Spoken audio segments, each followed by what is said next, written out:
เฮียยอมรับนับถือท่านฤาษีพลอยยินดีปรีดามาอาศัยข้างกุฏิมีรูพออยู่ไปหวังกราบไหว้ได้ทำประจำวัน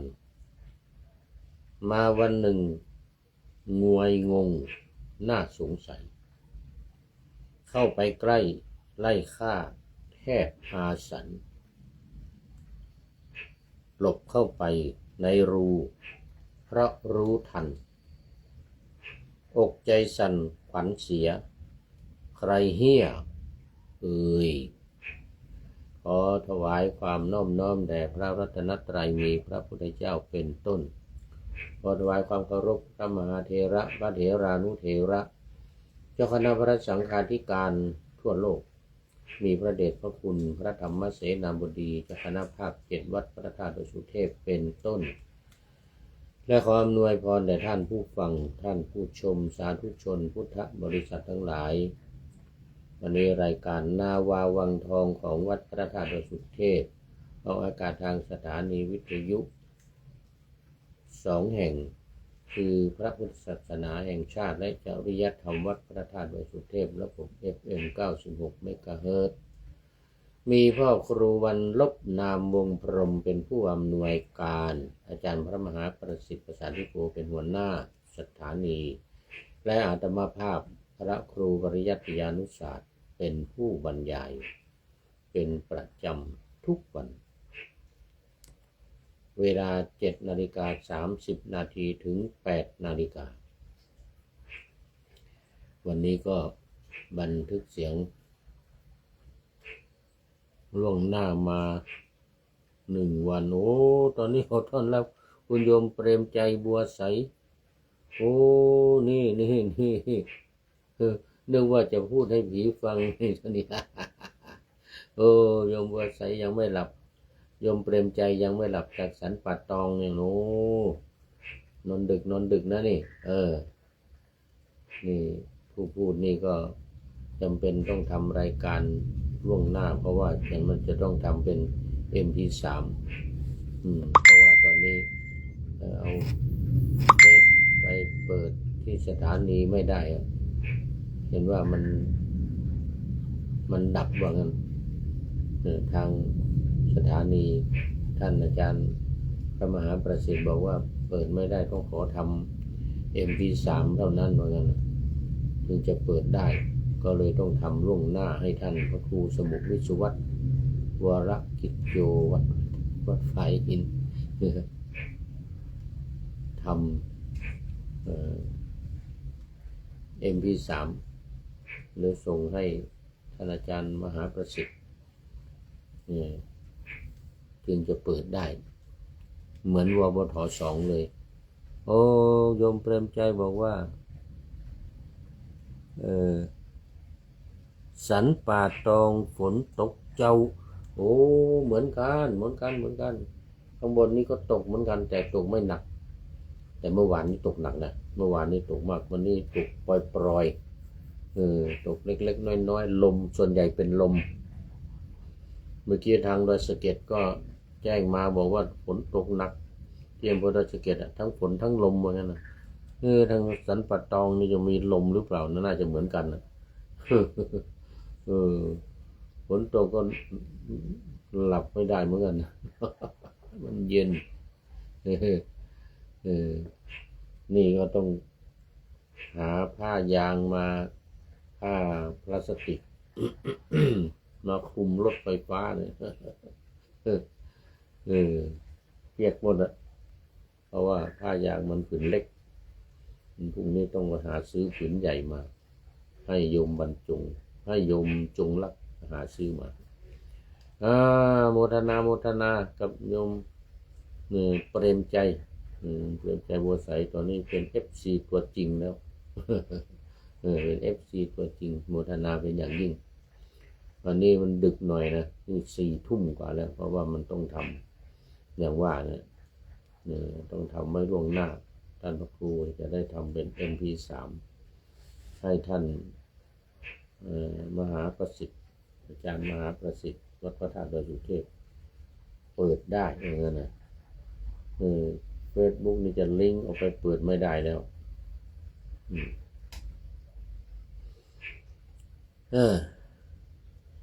รายการ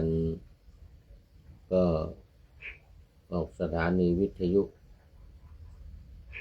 วัดฝายหินด้วยนะแต่ของวัดพระธาตุดอยสุเทพนี่วันศุกร์เสาร์อาทิตย์แต่ของวัดฝายหินนั่นวันพุธ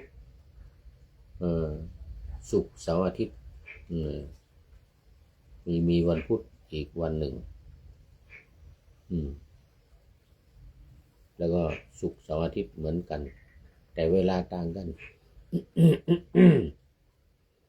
เวลาต่างกันเวลาของวัดฝายหินเป็นตอนบ่ายหมดเลยของวัดพระธาตุดอยสุเทพนี่มีตอนเช้า3 วันตอนบ่าย2 วันตอนบ่ายนี่บ่ายโมงถึงบ่าย3 โมงเวลาวันศุกร์กับวันเสาร์ส่วนที่วัดฝายหินนั่นภาคบ่ายหมดวันพุธ17 ถึง 18 นาฬิกาวันศุกร์กับวันเสาร์14 ถึง 15 นาฬิกาและวันอาทิตย์15 นาฬิกาถึง 16 นาฬิกาบ่าย 3 ถึงบ่าย 4 โมงเย็นวันอาทิตย์อันนั้นก็4 วัน 4 ชั่วโมง4 วัน 4 ชั่วโมงเอาละนี่เดี๋ยวจะหมดเวลา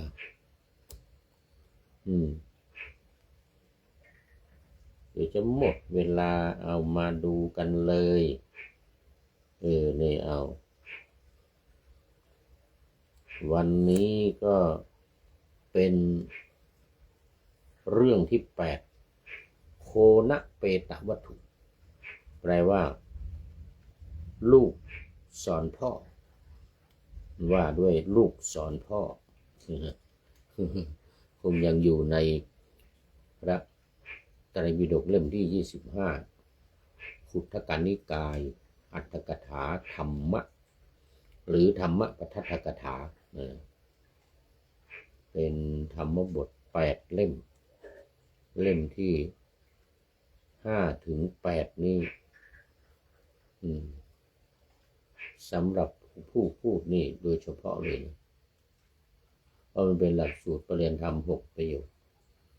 จะต้องไปแต่งเป็นภาษาบาลีนะนี่นะ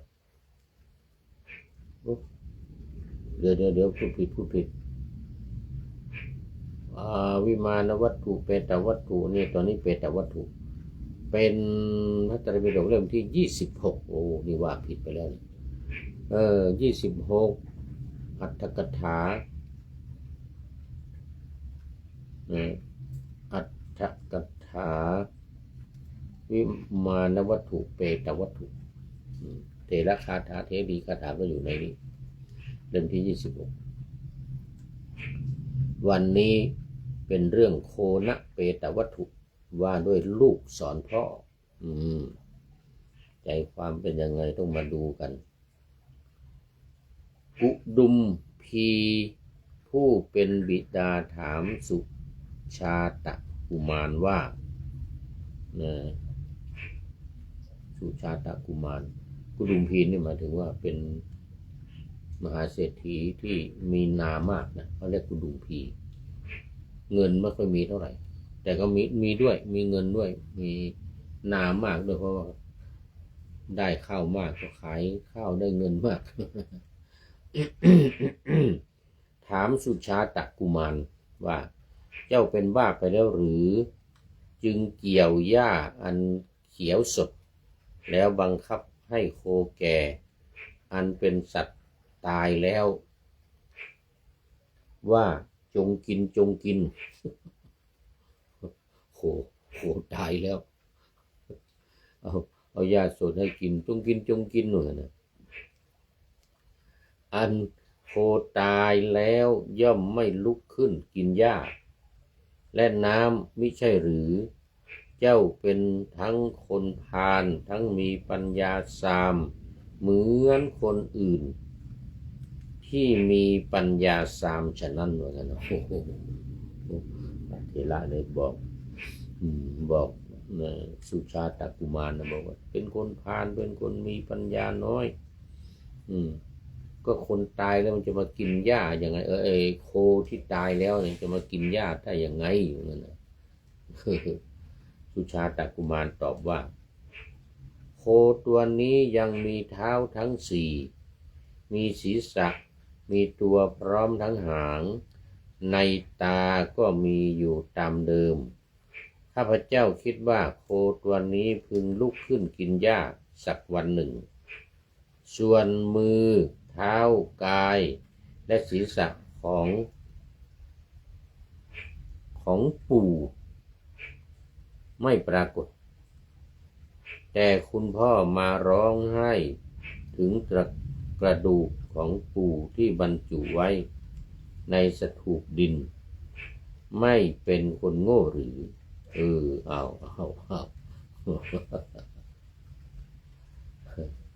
ไอ้ที่ร้องไห้หาโคเอาหญ้าให้กินนะจงกินนี่นะยังเห็นว่างั้นนะแต่ส่วนศีรษะของปู่เนี่ยไม่ปรากฏคุณพ่อมาร้องไห้ถึงตระกูลถึงกระดูกของปู่ที่ฝังอยู่ในสถูปเนี่ยไม่เป็นคนโง่หรือว่างั้นนะคือกุมารนี่เป็นลูกสุชาตกุมารนี่นะเป็นลูกของกุดุมพีนี่เที่ยวร้องไห้หาปู่ย่าตายายที่ตายไปแล้วแต่ฉันเนี่ยร้องไห้หาโคเดียวกันที่ยังมีสี่ขายังมีตัวมีตนมองเห็นอยู่กับท่านนะที่คร่ำครวญหาคนที่ตายไปแล้วนะกระดูกก็ไม่เห็นอะไรก็ไม่เห็นนะใครมันโง่กว่ากันวะโดนหนักนะ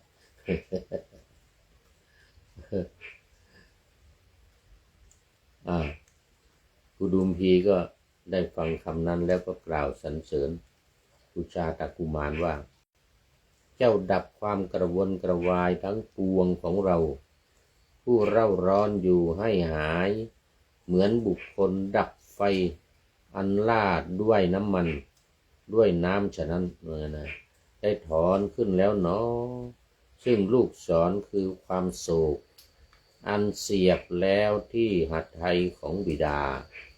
ดาผู้มีลูกศรอันเจ้าถอนขึ้นแล้วเป็นผู้ยินดีสงบแล้วดูก่อนมานพต่อไปนี้บิดาจะไม่เศร้าโศกจะไม่ร้องไห้เพราะฟังคำของเจ้าชนเหล่าใดที่มีปัญญามีความอนุเคราะห์ต่อมารดาบิดาชนเหล่านั้นย่อมทำอย่างนี้ย่อมยังมารดาบิดาให้หายจากความเศร้าโศกฉะนั้นนะยกย่องลูกของตัวเองเลยลูกของตัวเองบอกว่าโคเนี่ยยังมีเท้าสี่เท้ายังมีตัวยังมีเขามันอยู่ยังมองเห็นว่างั้นนะแล้ว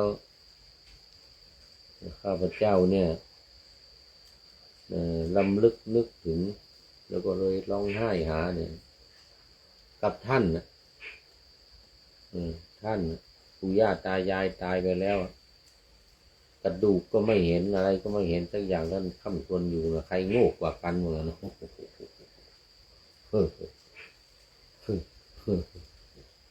ผู้เป็นพ่อก็เลยว่าโอ้เจ้าพูดถูกพ่อได้สติตอนนี้เองเลย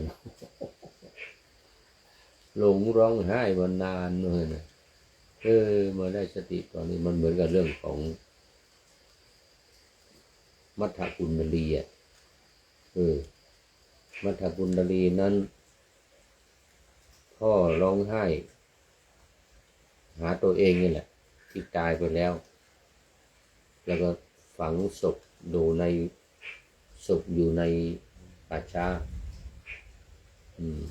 มองไม่เห็น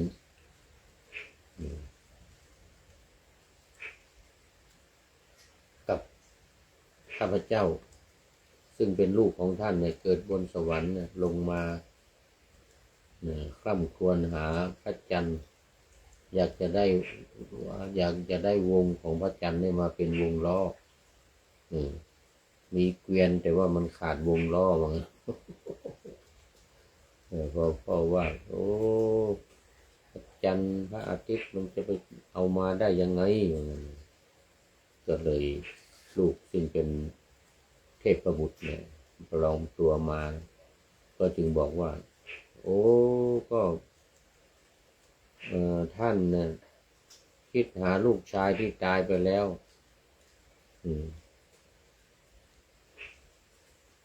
มองก็ไม่เห็นวิญญาณไปไหนก็ไม่รู้แล้วแกชวนฉันเนี่ยอยากจะได้พระอาทิตย์ยังเห็นอยู่เนี่ยพระจันทร์ก็ยังเห็นอยู่เต็มดวงพระอาทิตย์ก็ยังเห็นอยู่เนี่ยระหว่างท่านกับฉันนี่ใครโง่กว่ากันวะมัทธกุณฑลีเทพบุตรก็ทำให้พ่อได้สติทำให้พ่อได้สติว่าเราคร่ำครวญหาคนที่ตายไปแล้วมองก็ไม่เห็นแต่นี่ดวงอาทิตย์ดวงจันทร์ยังเห็นอยู่ว่างั้นนะดวงจันทร์ยังเห็นกระต่ายรูปกระต่ายจ้องดวงจันทร์อยู่นั่นแหละใครมันโง่กว่ากันข่าวนี้โดนเนี่ยโดนอย่างนี้ก็เรื่องนี้ก็จบพอดีนะดูไอ้นี่มันหน่อยอรรถกถาความจริงอรรถกถานี่มันยาวอยู่นะอรรถกถานี่ยาว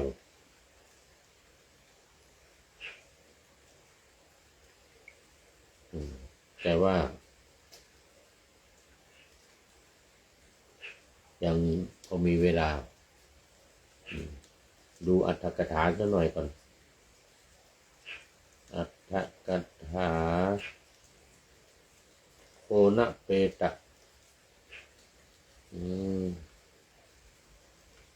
นี่อรรถกถายาวโคณเปตะนี่นะ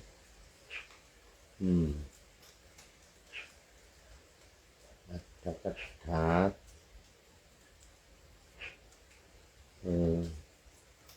โดยโคณเปตวัตถุทั้ง8พุทธองค์ประทับอยู่ที่เชตวัน ปรารภกุดุมพีคนหนึ่งผู้ที่บิดาตายไปจึงตรัสคำเริ่มต้นนี้ว่าอุมมัตตรูโปวะดังนี้เป็นต้นอุมมัตตแปลว่าเป็นบ้านะเป็นบ้าเป็นผีบ้าอุมมัตติโกอุมมัตติโกอุมมัตติกาก็คือในกรุงสาวัตถีเนี่ยมีบิดาของกุดุมพีคนหนึ่งได้ตายไปเพราะบิดาตายไปเขาก็จึงเศร้าโศกรุ่มร้อนรุ่มกลุ้มใจร้อนรุ่มกลุ้มใจเที่ยวร้องไห้เหมือนคนบ้าถามผู้ที่ตนพบเห็นว่าท่านเห็นบิดาของฉันบ้างไหมโอ้โหเห็นบิดาบ้างไหมตายไปแล้วใครไม่อาจจะบรรเทาความเศร้าโศกของเขาได้แต่อุปนิสัยแห่งโสดาปัตติผลยังโพลงอยู่ในหัตถ์ไถของเขาเหมือนประทีปที่โพลงอยู่ในหม้อนะพระพุทธองค์ทรงทราบตรวจดูสัตว์โลกตอนใกล้รุ่งในเวลาเช้ามืดพระศาสดาทรงตรวจดูสัตว์โลกทรงเห็นอุปนิสัยแห่งโสดาปัตติผลของเธอทรงพระดำริว่าเราควรจะนำเหตุที่เป็นอดีตของกุดุมพีนี้มาแล้วระงับความเศร้าโศกให้โสดาปัตติผลแก่เธอดังนี้แล้ววันรุ่งขึ้นจึงกลับวันรุ่งขึ้นก็กลับ จากบิณฑบาตภายหลังพัดไม่ได้พาใครเป็นปัจฉาสมณะคือไม่พาใครไปด้วยทั้งภิกษุก็ไม่มีสามเณรก็ไม่มีพระอานนท์นี่ไม่ไปอยู่แล้วยังไปยังประตูเรือนของกุดุมพีนั้น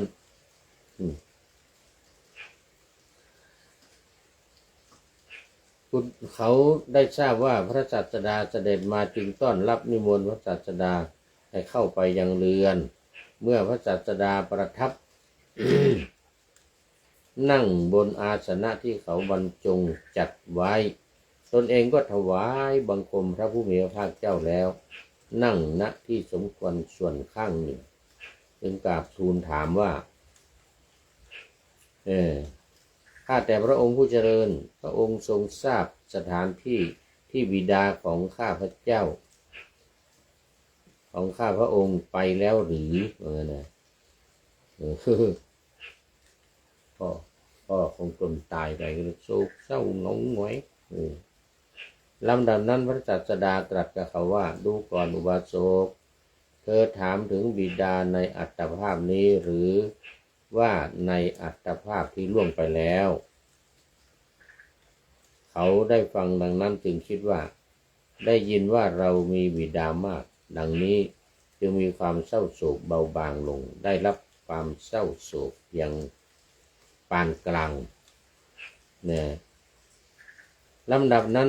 พระศาสดาก็ได้แสดงพระธรรมกถาแสดงว่าอยู่ในโสดาปัตติผลด้วยสามุกังสิกธรรมเทศนาแล้วได้เสด็จไปยังพระวิหาร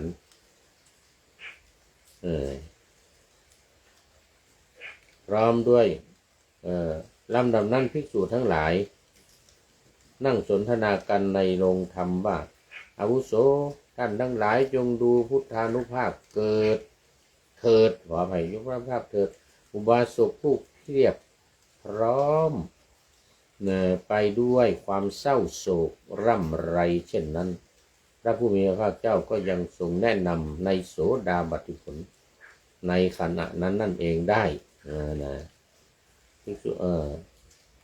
พระศาสดาเสด็จไปในที่นั้นตรัสถามภิกษุทั้งหลายเหล่านั้นว่าพวกเธอพูดคุยเรื่องอะไรกันภิกษุทั้งหลายเหล่านั้นกราบทูลในเรื่องดังกล่าวพระองค์จึงตรัสว่าดูก่อนภิกษุทั้งหลายไม่ใช่แต่ในวันนี้เท่านั้นในวันนี้เท่านั้นก็หาไม่ที่เรากำจัดความเศร้าโศกของกุดุมพีนี้ว่างั้นนะพระองค์เนี่ยนะแม้ถึงในการก่อนก็ได้กำจัดออกไปเหมือนกันดังนี้แล้วอันภิกษุทั้งหลายทูลอาราธนาจึงทรงนำอดีตนิทานมาเล่าให้ฟังเล่าให้ภิกษุทั้งหลายฟังแต่ยังไม่ทันเวลาหมดเสียก่อน โยมเปรมใจเดี๋ยวเอาไว้แค่นี้ก่อนเดี๋ยวมาต่อตอนบ่ายตอนบ่ายมีเวลาบ่ายโมงถึงบ่ายสองถึงบ่ายสามเนี่ยเรามาเล่าเรื่องนี้ต่อในตอนบ่ายกันเลยกันตอนนี้หมดเวลาหมด ก็มาดูข้อคิดท้ายรายการวันนี้โยมเตรียมใจเป็นท่านสุดท้ายในวันนี้ได้จากผู้ใดหนอแลท่านนายพลของเราท่านนายพลนเรศกิจรักเรื่องนี้ก็นำมาจากธรรมบทอีกเหมือนกันในพระไตรปิฎกเล่มที่25เรื่องฤาษีกินเหี้ยเรื่องฤาษีกินเหี้ยนี่นะเรื่องโด่งดังสะทกสะท้านไปหมดไม่ทันได้กินหรอกเหี้ยเป็นพระโพธิสัตว์เศรษฐีก็เอามีดเอาขวานมาเตรียมไว้ดิเหน็บไว้ข้างหลังนี่นั่งข้างหน้าก็ทำสมาธิเหี้ยมาวันนี้แปลกใจเลยทำไมท่านฤาษีทำไมไม่เหมือนเดิมแล้วเนี่ย ดูนั่งตาหลับตาก็จริงแต่ว่าคงไม่หลับเหมือนกันนะคงชำเลืองแลดูดูว่าดูแล้วตายังหลับไม่สนิทเหมือนกันก็เลยนึกเอกใจว่าจะเป็นยังไงเนาะเนี่ยนึกเอกใจขึ้นมาก็เข้าไปใกล้ปรากฏว่าฤาษีเอามีดเอาขวานอะไรมาไว้ข้างหลังพอเฮียเข้ามาใกล้ก็ไล่ตีเลยทีนี้แต่ปรากฏว่าเฮียฉลาดวิ่งเร็วกว่าเข้าไปในรูเหมือนเดิมเข้าไปในรูหายเข้าไปในรูฆ่าไม่ทันอันนี้นะก็เลยท่านนายพลนเรศจิตลักษณ์ก็เลยเขียนสรุปเนื้อหาไว้ว่า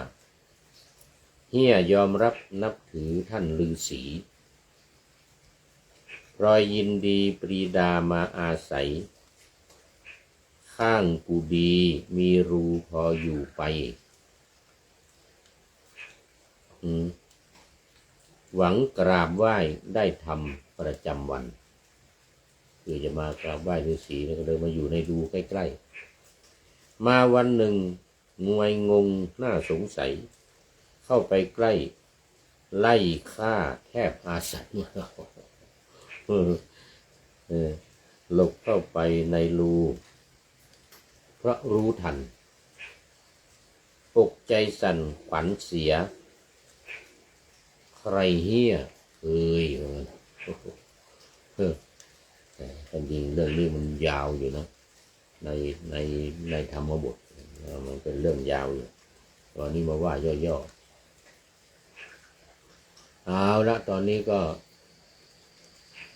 ขอบคุณท่านนายพลนเรศจิตรักไว้ณที่นี้เป็นอย่างยิ่งขอนำนาวาวังทองไปก่อนแล้วจะย้อนมาใหม่ในวันหน้าคือวันพุธศุกร์เสาร์อาทิตย์ตามตารางเวลาที่วางอยู่ข้างในเป็นธรรมะจากพระราชวังเป็นนาวาโด่งดังสว่างไสวเป็นทองคำล้ำค่ากว่าสิ่งใดชุบชีวิตจิตใจให้ใสงามขอเชิญท่านทั้งหลายนำไปท่องตามคุณของพระรัตนสามพุทโธเมนาโถธัมโมตามสังโฆเมนาโถยามภาวนาว่าบ่อยๆซ้ำๆจำในจิตจนมันติดในใจไม่หายหน้านอนนั่งยืนเดินจำทุกเวลาตั้งแต่ตื่นขึ้นมาถึงหลับไปขอทุกท่านได้ผลจากปฏิบัติได้กำจัดความทุกข์พบสุขใสพลันปลอดโปร่งโล่งสบายทั้งกายใจอยู่ที่ใดใจสงบพบนิพพานปรากฏว่ามีสาธุเข้ามาเป็นท่านสุดท้ายแต่ไม่ออกเนอะไม่เป็นไรขอเจริญพร